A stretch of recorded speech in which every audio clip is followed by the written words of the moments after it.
آج میں تمہیں دنیا کی سب سے خطرناک کہانی سنانے جا رہا ہوں۔ خطرناک اس لیے نہیں کہ اس میں موت ہے، بلکہ اس لیے کہ ہو سکتا ہے کہ اس کہانی کے بعد تم اللہ سے اپنا سب سے پرانا شکوہ کرنا چھوڑ دو۔ مجھے نہیں پتا کہ تمہاری زندگی میں جو ہے کیا ٹوٹ چکا ہے، شاید رزق، شاید محبت، شاید کیریئر، یا شاید تم خود۔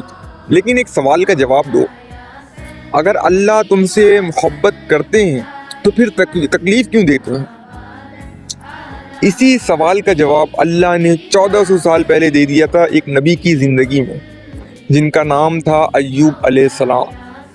سوچو، ایک انسان جس کے پاس سب کچھ تھا، دولت، عزت، صحت، اولاد، ہر طرف برکت ہی برکت، اور پھر ایک دن سب کچھ بدل گیا۔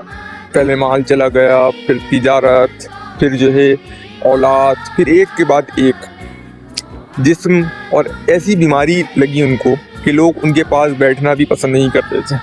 جو لوگ کل تک ان کے گھر آتے تھے آج ان کا نام سن کر راستہ بدل دیتے تھے۔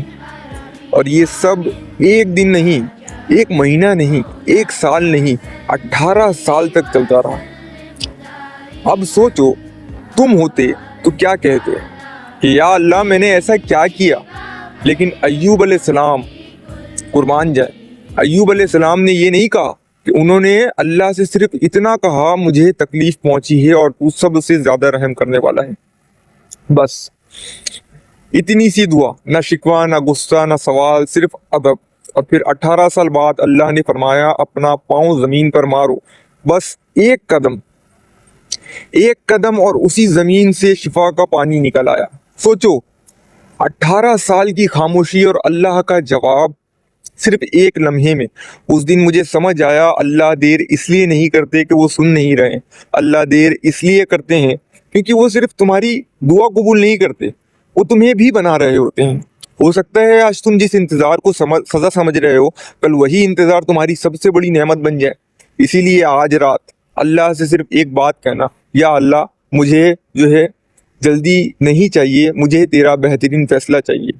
اور اگر یہ واقعہ تمہارے دل تک پہنچ گیا تو اس ریل کو سیو کر لینا، کیونکہ ہو سکتا ہے کہ ایک دن جب تم دوبارہ ٹوٹنے لگو نا، یہ کہانی تمہیں اللہ کی طرف واپس